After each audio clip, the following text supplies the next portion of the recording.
Broadcasting from the business capital of the world, this is the Podcast Business News Network. And welcome back, everyone. Acupuncture, Chinese medicine, so amazing. How it can help us feel better from so many challenges, mental, physical, and all of that. Today, we're going to talk about low blood pressure and lots more with our expert on this. She's our professional of the year based in New York City. She practices Chinese medicine, acupuncture. I learn so much every week with Dr. Kelly Liius, who is back on the program. How are you doing today? I'm doing good, Steve. How are you doing? Fantastic. And before we even dig into any of this, I want to read a study that came out today, and it addresses drinking warm beverages and how that's so important in the eyes of Chinese medicine. And we talk about that very often. Literally out today, it says a study at San Diego State University found that as we move into winter, warm drinks might be better for your mental and physical health. Warm stuff was linked to fewer digestive issues, maybe because your body has to work harder to digest stuff that's cold. It takes more energy to warm it up in your stomach. It also says people who drank a lot of hot beverages in the winter tend to have fewer issues with depression and insomnia. Like food, hot beverages like soup had the same effect. So there it is. That's a study that's out. Doesn't even reference Chinese medicine, but I want to ask you, based on what that says, fewer issues with depression, insomnia, certainly winter, seasonal disorders and all of that. What do you think is going on there based on this study and story that's out today with the warm beverages? That's interesting because I have been talking about warm water, warm food all the time, right?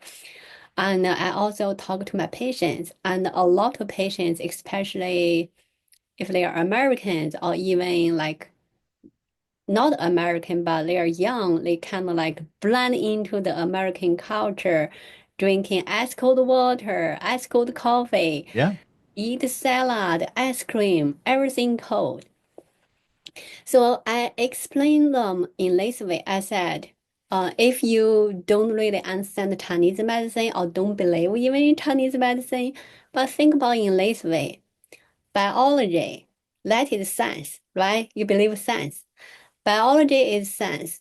Like our body all have a temperature around 37. That's normal. Hmm. So the enzyme in our stomach, in our small intestine, all have optimum temperature, which means at a certain temperature, they can function the best. If the temperature below the optimal temperature, their function is not the peak. Hmm. So in that way, when you eat a big steak, then have a ice cold water or ice cold soda, you basically lower down the enzyme temperature, which means the enzyme not at their peak. So that's why the reason why I always encourage people drink warm beverage. Also, eating food, the same thing. Don't eat like salad. If you can cook it, please cook it. Make it warm. Make it not raw. Mhm. So it's funny. I made a sandwich today, and there is grilled chicken on it, some peppers. What else? Put on a little bit of cheese on a wrap, but there's also lettuce. So when it's time to eat, I'm going to take it out of the tin foil and I'm going to heat it up because the lettuce is cold, and I'm fine with that. Plus the cheese will melt a little bit on that. But I forgot about the lettuce. Like there's many of us. That's an interesting thought. So many of us will eat salad because it's healthier, it's fiber. We'll just leave it at that, and then add some other things to it. But it's typically cold. And usually when the lettuce is cold, the rest of the salad is usually cold, which isn't the best thing as we're learning here today. And one final note that I'm getting from this article and what you're saying, we don't realize how much influence on our mental issues that the stomach has. There's a direct connection to the mind. I've even heard that the stomach is has a brain, call it that. Doesn't, but it's that it sends that type of information, which stands to reason why you want to make sure what you're eating and drinking is warm. Would you agree? Yes, yes. Actually, a lot of people call our gut is our second brain. Hmm. So, and a lot of people, even like young kids, actually, it happened to a lot of kids when they're like under stress, they will have the stomach ache. They cannot go to school. They will say, "Oh, mommy, I have stomach ache. I cannot go to school." You're the parents like will think, "Oh, they just fake. They don't really have a stomach ache. Actually, they Uh, do." I mean, it's not like their organ is wrong or something, but they do have a stomach ache from the stress. mm, So that's why the food, the beverage what we are taking in is very, very important to our health. yep. Like cold, we always talk about cold slow down things, right? Cold can gel. Like when you compare with ice with water, right? It's totally different. The Yep. ice couldn't move, but water always flowing, right? If the steam is like even like more active. So even the same thing in different form, they have different energy. Well, I find it's all about a habit. And once you get used to not drinking cold things, I don't crave them. In fact, I was drinking the other day. I like seltzer water. I like a little carbonation. Um, it's got natural flavor, 0 calories. Hydrate, important. And I have the can. Um, the cans are not in the refrigerator. So I took the can without thinking, drank a little bit of it, then put it in the refrigerator, closed the door, went back a few hours later, and I reached for it, and I was like, I hear your voice in my mind. Like, I'm not going to drink that. I'm just going to leave it on the counter and let it get to room temperature. I don't crave it anymore. I'm good with it. It takes a little time, especially water. Warm water, wasn't a fan of it, or just room temperature water. Now I'm good. Now I'm good. It's a habit. Create a healthy habit. So, into how do we say this again? Like the hypertension is one. This is hypotension, correct? Yes, hypotension, yeah, which basically means low blood pressure. Hmm. What could potentially be the cause of that? Well, nowadays, right, basically more people have high blood pressure than people who have low blood pressure. But there are some people have low blood pressure, like these people usually they may also have like light headache. They may have dizziness. They may have like fatigue, very easily get tired on their face, may kind of like pale.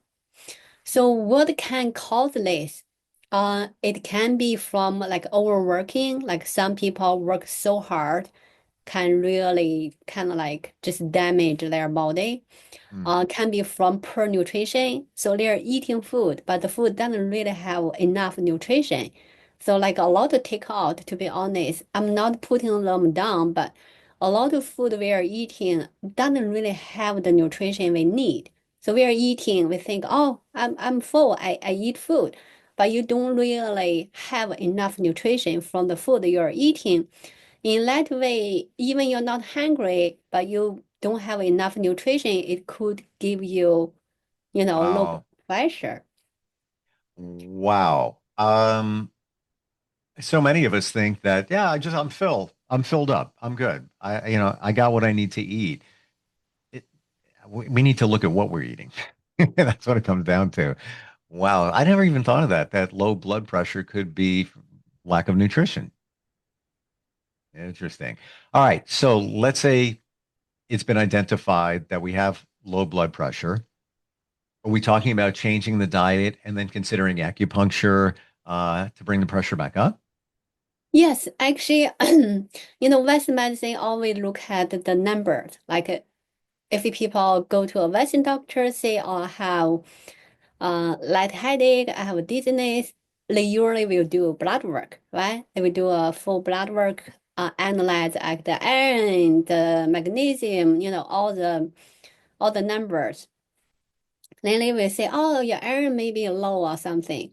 Actually, in Chinese medicine, we don't really look at the blood work. What we do with, we check the tongue, we check the pulse, we ask some questions, right? Usually, if people have low blood pressure, usually their pulse is not strong. That's for sure. It kind of like weak and deep, and their tongue also kind of like pale. These kind of people usually their tongue is kind of like puffy, have the teeth mark, which means like spleen deficiency. So spleen in Chinese medicine in charge of TNT, transformation and transportation, right? Transform the food we are taking in into the qi and blood our body can use. But if our spleen is weak, the spleen just cannot do that even you are eating food. But you cannot really have the enough qi and blood your body can use. Then you may have like a light headache, you may have a tired, you may have the dizziness. Wow. So, yeah, in that way, if people get low blood pressure from like spleen qi deficiency, we need to tonify the spleen. So when your spleen getting stronger, then you can make enough qi and blood your body use. Then you don't really have headache or dizziness anymore. So let's flip this around for just a moment. And if we may look at high blood pressure, can acupuncture support that? Yes, actually, I do have people have high blood pressure. But usually, to be honest, usually when people come in, say, Dr. Kelly, I have high blood pressure, but usually also have other problem come along with it, right? For example, one of the pattern of high blood pressure can be like liver qi stagnation or liver yang rising, which means they have a lot of stress. So when people have a lot of stress, their qi cannot really move. It's kind of like make the blood have to work harder to, get into, our extremity, our brain, which like increase the blood pressure, make the blood pressure a little bit too high. So in that way, what we treat is basically release the stress. We calm down the liver. So after the liver calm down, then the blood pressure is normal. I want to make sure I heard that right. So the blood pressure, high blood pressure can be directly correlated to issues with the liver. Yes, yes, you're right.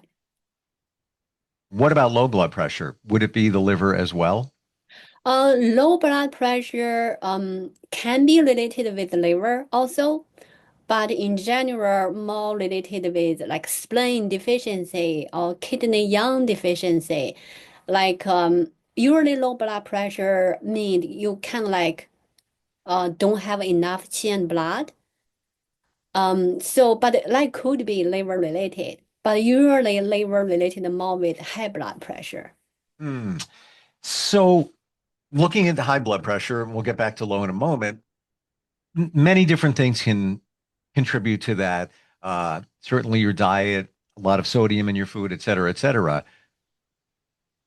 When somebody comes before you with high blood pressure, they need to take the steps in addition to acupuncture. Just if we don't make any changes and then we just do acupuncture, I'm guessing you're not going to have the same result. Yes, that's why usually when people come in for whatever, chief complaint, I usually say, for example, that little girl, I mean, not very little, but pretty young, she came in, she already kind of like know what the cause of her problem. She said, Dr. Kelly, I drink ton of cold stuff when I was, little. I always wear mini skirt, show my knees. I like always eat ice cream, everything cold. Now I'm in my 20s, early 20s, but I have knee pain, I have bloating gassing, I have like acne, I have so many problems, but I know that's because I ate so much cold stuff and then wear didn't have enough even clothes to cover myself, keep me warm. So In that way, Mm. I will say, okay, so since you already know the cause, right? So please switch to like warm food, warm beverage, and wear enough clothes, to cover your knee. So if you don't make that change, doesn't matter how good I am, I cannot really help you.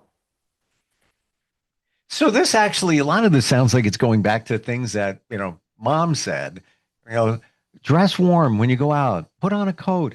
Like so many kids nowadays, and this has been going on for years, will walk outside in the winter wearing shorts or, a t-shirt. It's 30 degrees out or lower. And I mean, it's kind of the norm a lot of times. Um, Sounds like not good. Like, listen to mom. She was right. So that's what I'm hearing here. Yeah, exactly. And a lot of young girls, like, middle school, high school, they wear something show their belly button. They think, oh, it's sexy, it's beautiful. But I said, you go to no matter where in the summer, if you go to even in the classroom, there AC going on. You get on the bus, there AC on. You show your belly button, the cold right get into you through the belly button. So please wear something, cover your belly button. And even people go to gym, all the girls wear something, just show their belly button, show their like a lower back.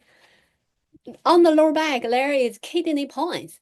Mm. So your per kidney and your belly button all exposed to the cold air. The cold get into you right away. So you Wow. don't think there's gonna be a problem later on? So, question based on that, we're talking, it seems like a lot of this here has to do with staying warm, drinking warm beverages. Can you ever be too warm? Can that be a challenge? Yes, actually Chinese medicine always talk about the balance. We never say too extreme, right? We like warm, but we don't like hot.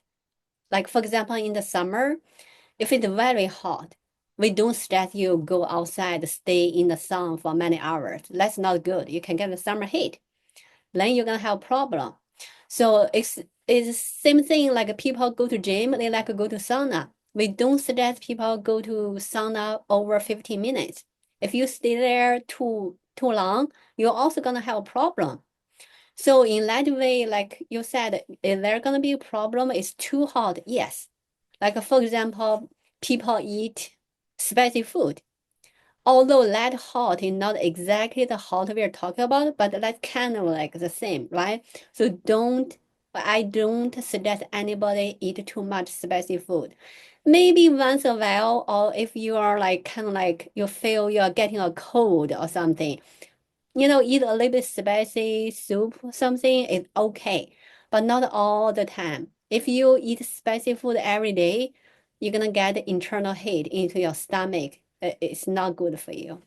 Okay, well, that's a great point that even those things, spicy food, like the peppers in my sandwich, that counts as heat. So you're putting heat in. I guess, do you need to counterbalance that? Like, because it's all about balance. I have the lettuce in there. I would imagine that's, call it cold or cool, even though it may be room temperature, it still would come under the cool category, correct? Yes. So lettuce or any vegetables, if you compare with meat, it's on the colder side. Right? In Chinese medicine, we always have a comparison, which is yin, which is yang, which is hot, which is cold. There always a comparison. So compare with the meat, all the like fruits, all the vegetables on the colder side. That's why, in a balanced meal, you should have some protein like meat, some protein like vegetables.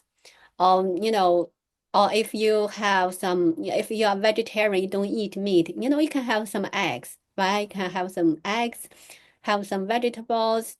In that way, it's balanced. So don't go extreme. I don't suggest anybody go extreme. Oh, I only eat meat. I love steak, whole big steak. Let's say that's all my meal. That's not good either, because meat is kind of like hot in general. And if you like bake it or whatever way, it's make it very hot. Hmm. In my journey, and I like steak. I'm good with it. Maybe once a month, something like that. But I've gotten to the point where I don't order it even as much because it's so heavy.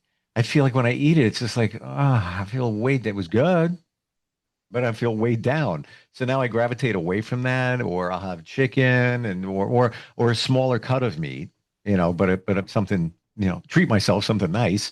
Um, there's so much here that many of us don't realize when it comes to Chinese medicine, but it can make such a huge difference. And it's just little adjustments in what we do and what we eat. And here's research out today that, I just read doesn't even mention Chinese medicine, maybe based on that for sure. Either way, that's another study that talks about having foods that are warmer, beverages that are warmer, everything that we've been talking about. When it comes to low blood pressure, anything else that we should know, Dr. Kelly? Um, yes, if you go to your Western doctor, if you have low blood pressure, let me give you some medicine, to increase the blood pressure or something. But in Chinese medicine, you can use acupuncture. We can also use herbs. Herbal formula is kind of like more safe because all natural.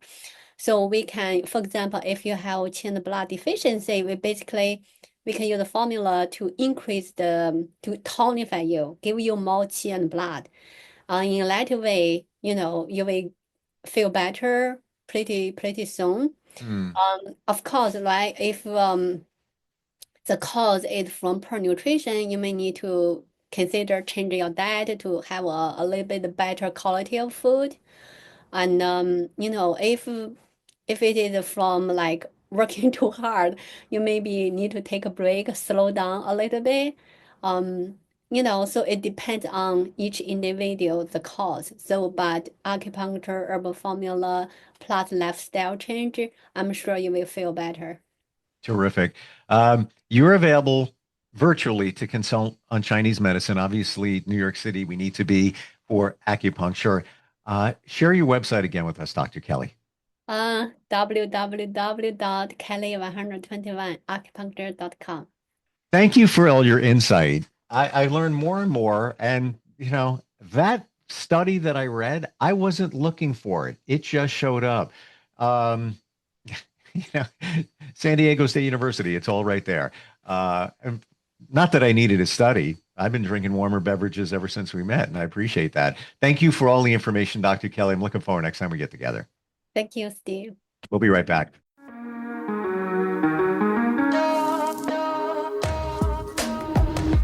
Broadcasting from the business capital of the world, this is the Podcast Business News Network.